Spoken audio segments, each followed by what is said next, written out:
gagawa naman tayo ng pandugtong dun sa solar panel.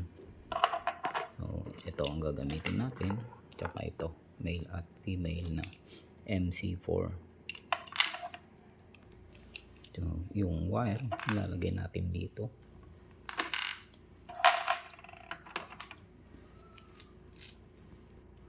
Meron tong kulay guys, yung loob ng wire, yung PV wire. So may red dyan, tsaka yung isa black. Pagka single, makikita mo na red yung loob.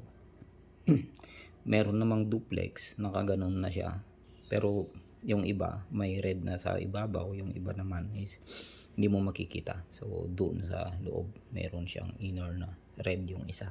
So yun na lang ang gagamitin nating black, gamitin nating positive pagka pagka mag-connect tayo. Kasi doon sa solar panel may dalawa kayong makikitang ganito. Yan, isang ganito, isang ganito. So doon mo i-connect yung gagawin mong kable papunta dito sa charge controller kung off grid. So gawa tayo ng charge controller.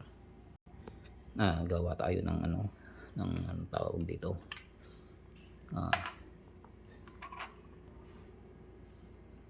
Wire panlagay natin. So yan.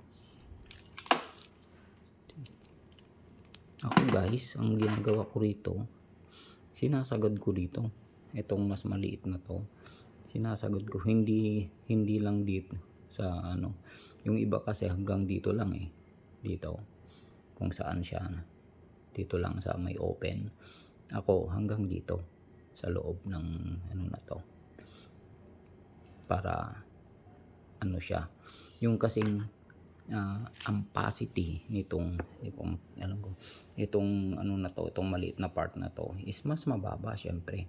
Unlike kung yung wire mo is nandito na, maabot na dito, tapos yung idudugtong mo naman dito, so ganyan, pinapaabot ko yung wire ko hanggang dito rin, yung halos dikit siya. Kasi pagka dito lang yung wire mo, syempre yung ito manipis ito, so pwedeng uminit. Mas maganda kung nandito na yung wire mo sa loob nito.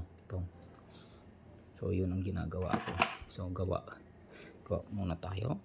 Doon sa inverter may nakalagay na ganito, tapos makikita mo yung positive, may nakalasulat dyan na negative. Ito yung positive, minsan red ito nakikita mo sa positive. Ayan, may nakasulat dito sa gilid, ayun, na positive.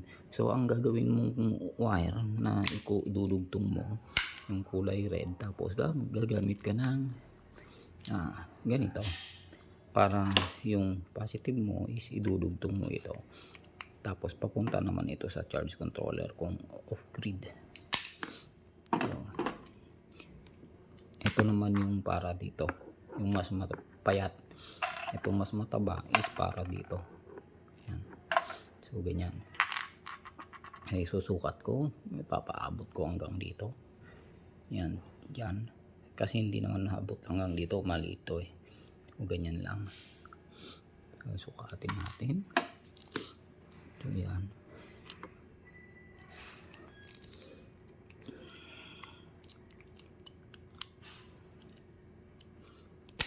Yan. Ito na, ilagay ko dito, suot ko hanggang doon sa kung 4 mm squared yung nyo, pwede siyang umabot hanggang dito Subukan ko.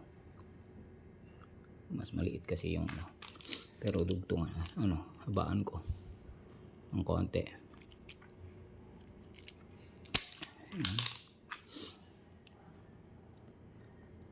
Yan, nakikita ka, pasok siya, mahaba to diba?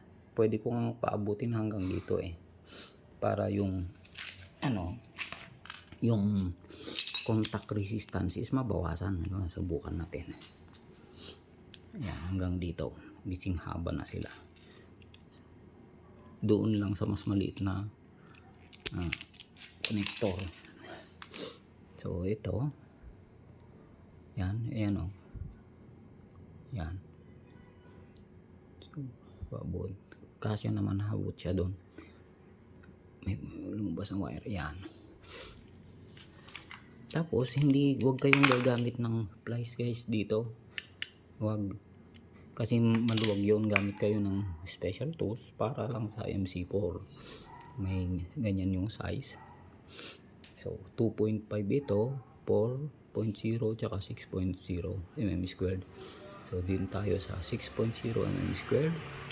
Itong ano niya, itong tawag dito, itong may opening, yan, ay dito sa taas. Doon naman sa parang letter M, yan sa taas. Yan, pag ganun, pag ganyan. Medyo mahirap lang nagbibideo habang gumagawa. Yan. Ay. So, sabay pisil. Yan. So ganun, maganda yung kapit niya. Pwede mong ulitin. So ayun. Tapos ito, nakapasok siya doon sa loob hanggang dito. Basta yung mas manipis ha. Pero pagka yung mataba naman, pwede rin namang gawin. Ang tinuturo kasi hanggang dito lang. Pero sa akin kasi, yung ano nito, manipis ito na banda. So, kung saan siya abot, ito, ganyan, hanggang doon din yung idudugtong kong wire dito. So, ang ginagawa ko na lang, papasok ko ganon. Tapos, tsaka ako magsusuot. Tsaka ako i-crimp. Ganon. So, tapos ito, yan, itong manipis na to, para dito to, yung mas manipis ha, para dito. So, hindi mo na kailangan baklasin ito na ganon, ipapasok isa-isang ganon. Yan, mamaya malaglag pa kung nasa bubong ka. So, ganun lang yan. Hindi bali, kumuha ka ng ganito, iluwagan mo lang konti, ganun mo lang, tapos pasok mo to. Ay, na disorient yung ano, yung binaklas ko. Yan. See, ayan, nakahigpit siyang ganun to. Luwagan mo lang konti, tapos pasok mo, tapos tulak mo lang ganun. Pagka tumunog, nag-tick ganun, so okay na. Tapos higpitan mo na to. Mayroong spanner para dito, pero pwede namang kamay-kamay lang yan, ganun na. So okay na, subukan mong hatakin. So okay na. Ito namang isa para dito naman, itong mas mataba. So ang ginagawa ko rito, isusukat ko lang ito kung saan papasok. Yan, may marka naman yan. Yan, hanggang dito. So ang ginagawa ko dito, hanggang dito. Ito naman yung para sa negative natin. So papasok ko hanggang dito para yung contact resistance. Hindi hindi gusto ng iba ito, pero para sa akin, malesen yung contact resistance. Tapos payat kasi yung dito sa dulo. So yan, kung mapapansin nyo, mahaba siya. So yung iba hanggang dito lang, ganyan lang siya. Ya, ganyan. Hanggang ganyan lang. Sa akin, papasok ko dito kasi sayang sayang yung contact niya. Hindi naman siya magpapama doon, hindi siya magpapamabot kasi sinukat ko. Hanggang dito lang to ito, hanggang dito lang din. Ayan, ganyan. Yan. So, ito, papasok ko dyan. Tapos same ganun pa rin, ipasok dun sa ito, baliktad. Yan. Yan. Tapos pisilin. Pwedeng ulitin. Yan. Patakin mo. Tapos ito, mahigpit. So luwagan mo lang konti, ganun lang. Tapos pasok mo na siya. Huwag nyo nang babaklasin pa. So tulak mo lang, pag nag-click, pasok na. O yan, may mahinang click. So pumasok na yun. Higpitan mo na. Yan. So yan. So ganyan, pasok. Yan. Pasok naman. ayaw na tanggal. So, doon sa may panel natin, mayroong nakaganon. So, yung isa is positive dito, yung isa negative. Tapos yung ginawa natin mahaba, ito yung positive natin, ito yung negative. So, papasok natin ganyan. Galing sa panel, yan. Pasok natin, yan. Tapos pagdating dun sa dulo, yun na yung babalatan mo ito. Pupunta na dito sa charge controller. So, makikita mo naman yung ayan, PV positive. Ibig sabihin yan is photovoltaic, yung positive ng galing dun sa panel mo. Ito sa positive dyan, ito yung negative, ito yung battery, tapos ito yung positive ng battery mo, ito load, pero limited lang itong load niya to. Ayan, kaya huwag nyo nang gamitin ito, mamaya ma-overload nyo pa itong load na to. So, limited lang yan. Bali yung pagka naipasok mo na to dito, buksan ko nga. Yan, buksan natin. Ay, pilit pala. Buksan.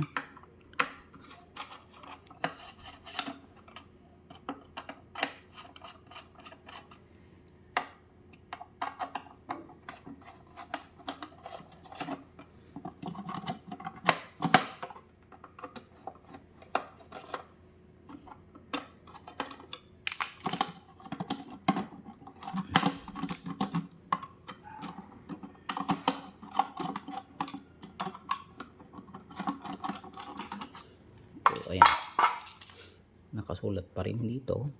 Ito yung kanyang PV positive, ito yung PV negative. So, yung positive mo galing sa solar panel, ito, dyan. Siyempre, balatan, nilagay ko na lang dyan. Yan, ganyan. Gaganyan ko na lang kasi hindi naman natin ipa-power on. So, ganyan. Tapos, yung galing sa battery mo, dito, battery negative, tapos battery positive. Halimbawa, naipasok na yung yung ating dyan, positive na solar panel, negative ng solar panel. Tapos sa battery mo naman, yung terminal ng battery mo, yung positive dito sa positive, yan. Tapos yung negative dito sa negative. Yan, ganyan lang. Ito load, huwag nyo nang lagyan ng load kasi limited. Yan. Ito naman sa temperature, merong kasing kasamang temperature sensor ito na NTC. So, thermistor, ganun. Negative thermal coefficient yata itong mga to, NTC. So, ilalagay lang naman dito. Tapos, salpak doon. Tapos, ididikit doon sa battery. Doon sa body ng battery. Yan. Para malaman yung temperature. Ito, communication. 485. Tapos, 232. Yan. So, kadalasan, hindi naman nagagamit itong mga to. Kasi off-grid naman tayo. Wala naman tayong monitoring. Tapos, sa naman, sa battery nyo, halimbawa, ito, kasi ay kaya na ng 12 volts, 24, 36 volts, 48 volts. Kung may battery kayo na ginawa, na inassemble, i-connect nyo muna dito. So, i-connect nyo muna. Siyempre, dadaan na sa mga breaker na ganito. Pati din yung galing sa panel board, dadaan din sa breaker.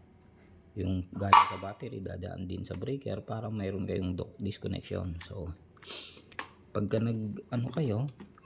naggawa kayo ng battery na bank, ay siya, i-match nyo sa charge controller nyo. Halimbawa, charge controller nyo ito ay ano bang capacity ito?